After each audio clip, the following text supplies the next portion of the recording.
Welcome to the podcast. If you'd like to listen to an ad-free version of this episode and all of our episodes, then search True Crime Today Premium Plus on Apple Podcasts and press subscribe. That's our premium channel where all of our ad-free and advanced episodes live, all in one place. True Crime Today Premium Plus. Search it on Apple Podcasts and press subscribe. Even try it for 3 days free. The last thing they saw was someone they trusted. You're tuned in to Hidden Killers with Tony Bruschi, featuring retired FBI special agent and chief of the Counterintelligence Behavioral Analysis Program, Robin Dreeke.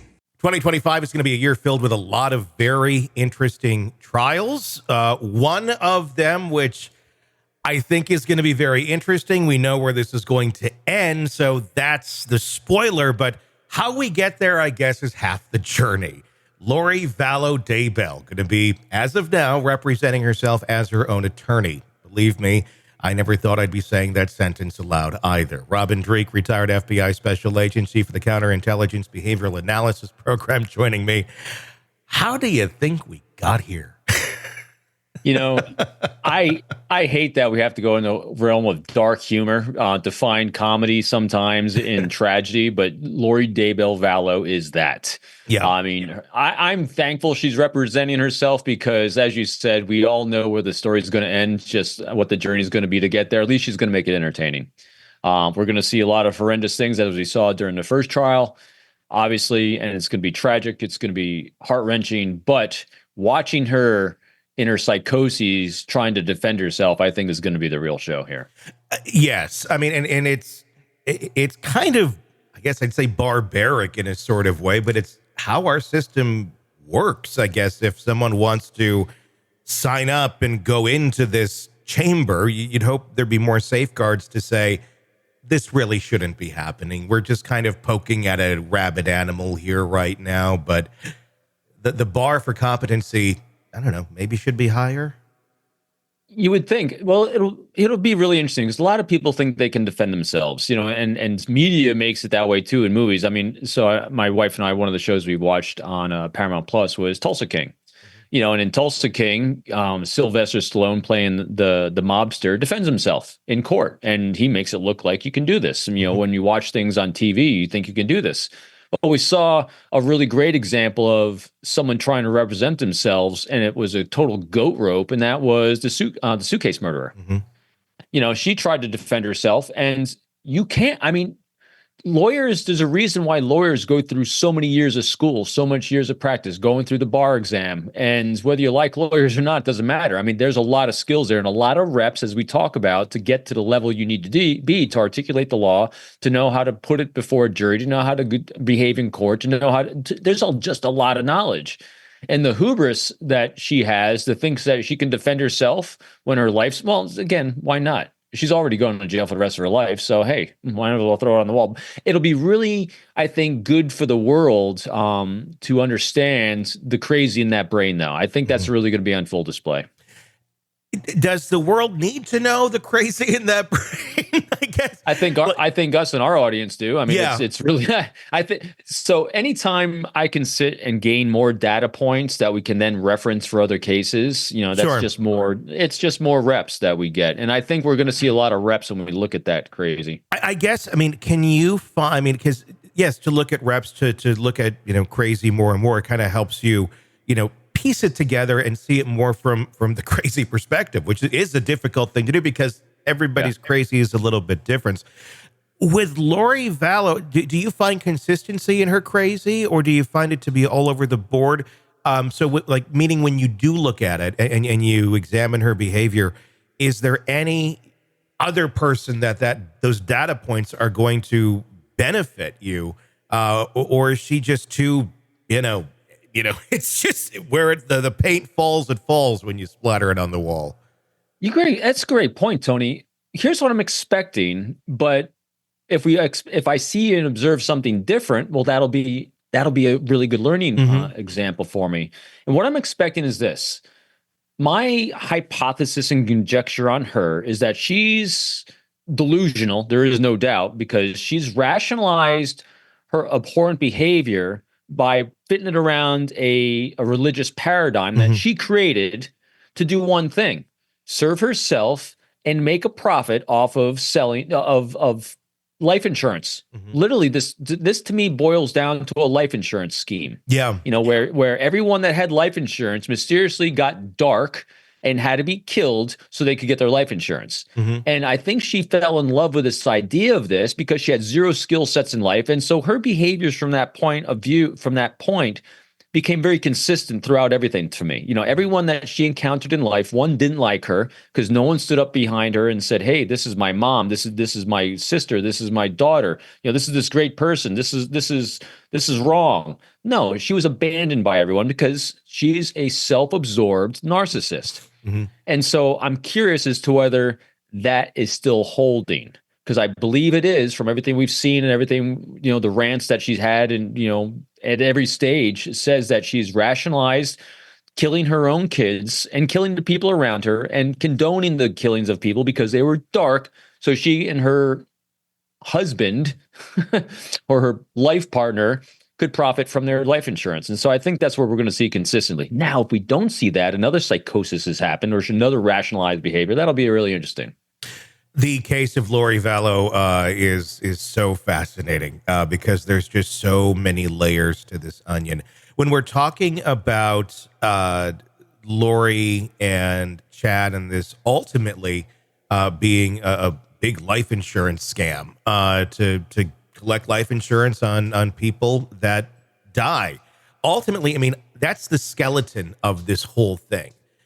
So if that's the skeleton of this, do you think Lori and Chad were ever having conversations on that level of just, this is a life insurance scheme and here's what we have to do to get that next 300,000 or whatever it is from whoever is going to die? Or were they always having a conversation a bit up here on the fluff where they were talking in terms of God and demons and zombies and everything that they had to do to justify the murders in their mind, but never directly saying we're doing it for the insurance money? You get what I'm saying?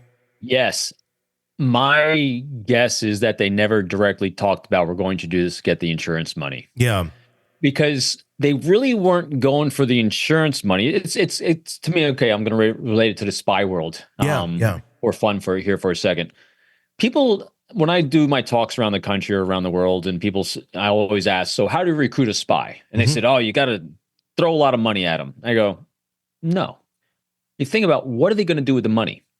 They're going to pay for education for the kids. They want a lifestyle that they don't have to worry about later on. They have elder care for the parents. And so it's that lifestyle that they're going for. Money becomes a tool to get them there. So same thing here. And we all are motivated by safety, security, and prosperity for ourselves and those we care about in our lives. Money is a tool to get to that. It's a what. And so in this case, I believe it's the same thing. I don't think Chad and Lori were ever talking about we need to do these things for this life insurance scheme because we want money.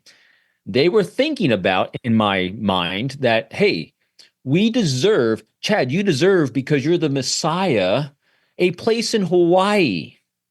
Well, how can we make that happen? Oh, I had a vision, that I had a dream that these dark souls are coming in. And so I think they were fitting all these little nooks and crannies into a narrative that helped them rationalize to, we deserve this because we are a cult. They never called themselves this, but it was literally a mini cult because they fit the definition of it, except the isolation of their people they were trying to bump off. That's what really unraveled them. But I think that's what they were doing. They weren't necessarily saying, Chad and Lori sitting around, all right, so today we're going to, who in our lives has life insurance plans? Boom, boom, boom. Okay, we're going to target him for dark first, him for dark second. See what I mean? I don't think it was at that cognitive level because that would negate their own image of themselves, negate their own self-identity. Robert Greene's laws of human nature. Yeah. We do not accept things that invalidate our own self-impression, our own self-image. And so, but doing that, they would actually be legitimizing and call themselves, we are targeting people for murder to make money. They wouldn't do it.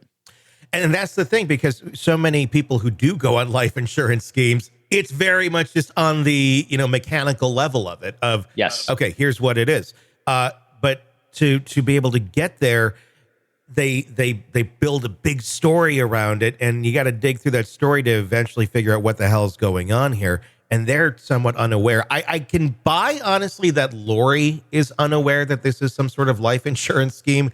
I'm not so sure on Chad, though, honestly. Yeah. And I'm wondering if that can be part of Lori's defense at all, where it's just, she is, I'm not saying she is, but where they can argue that she is a victim.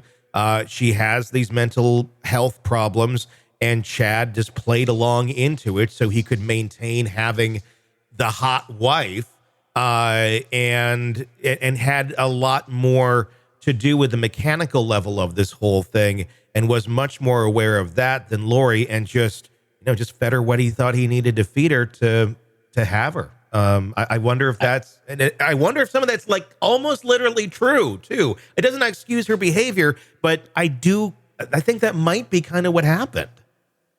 I get the feeling of that as well. There is no doubt.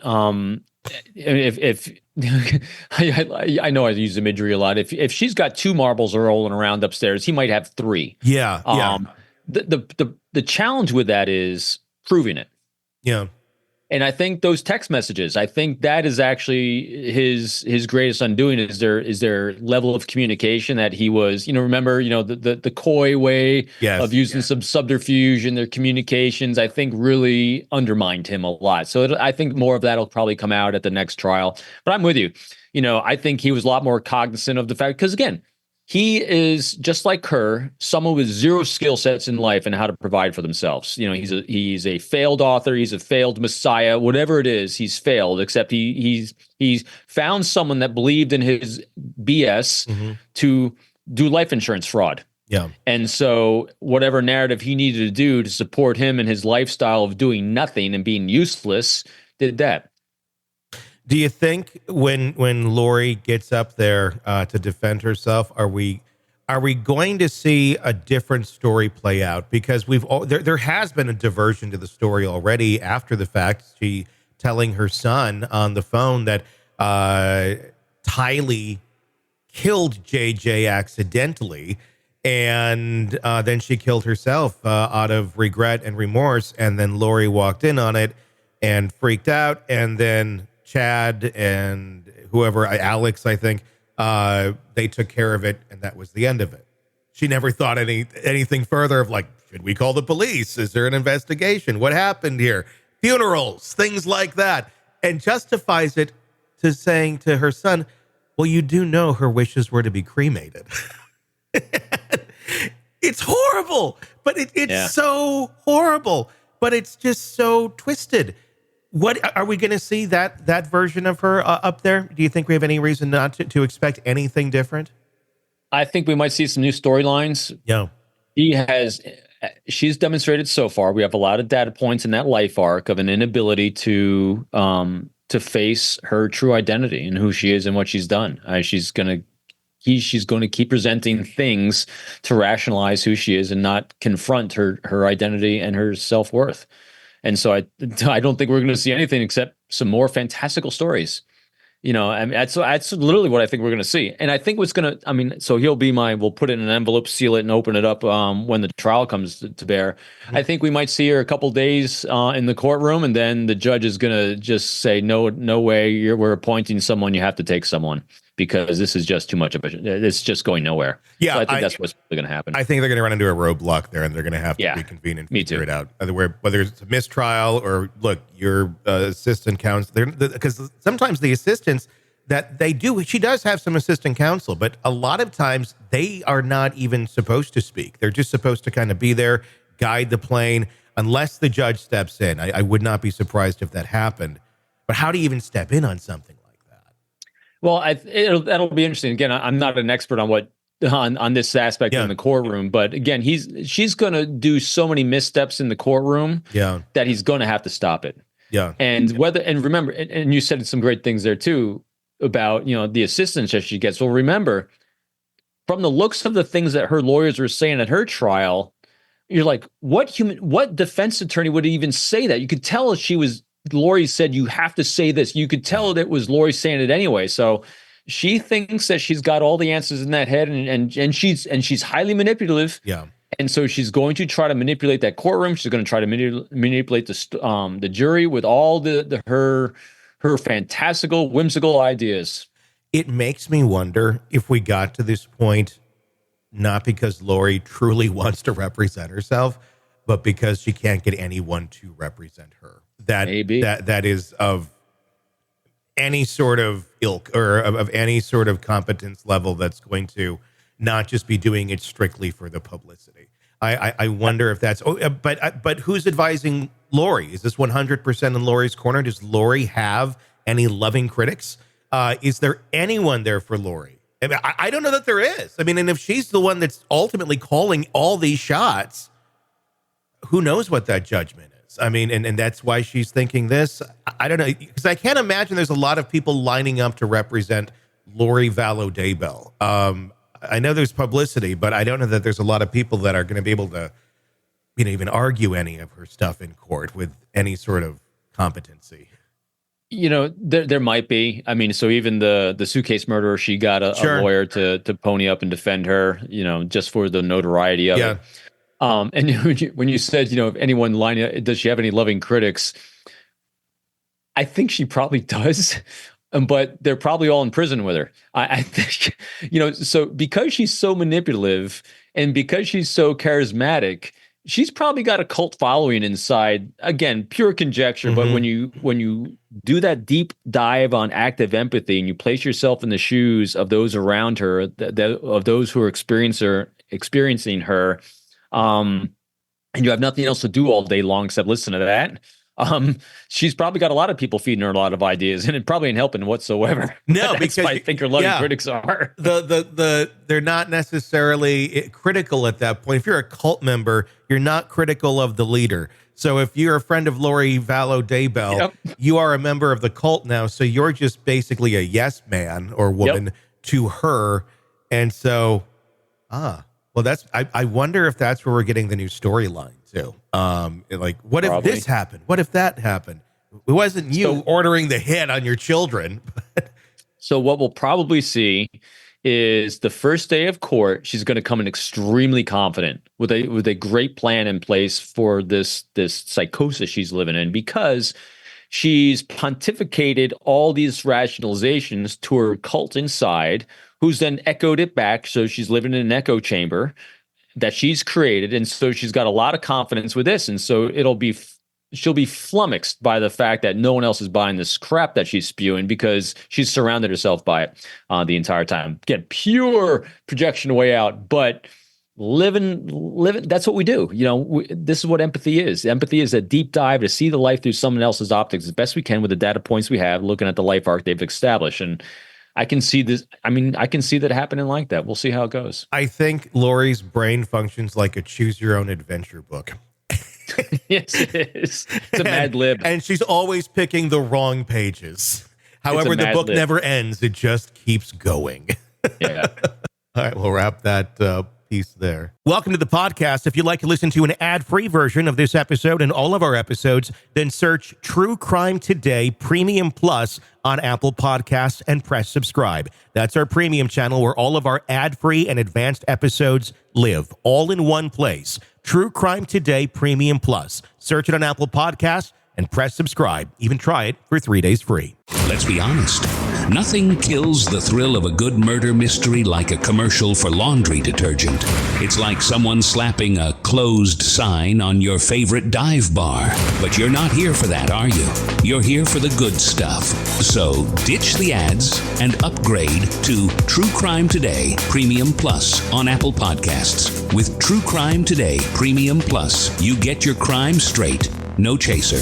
Commercial free with extended interviews and early access. It's like getting the bartender's special when the bar's already closed. Search for True Crime Today Premium Plus on Apple Podcasts. Subscribe and drink it all in.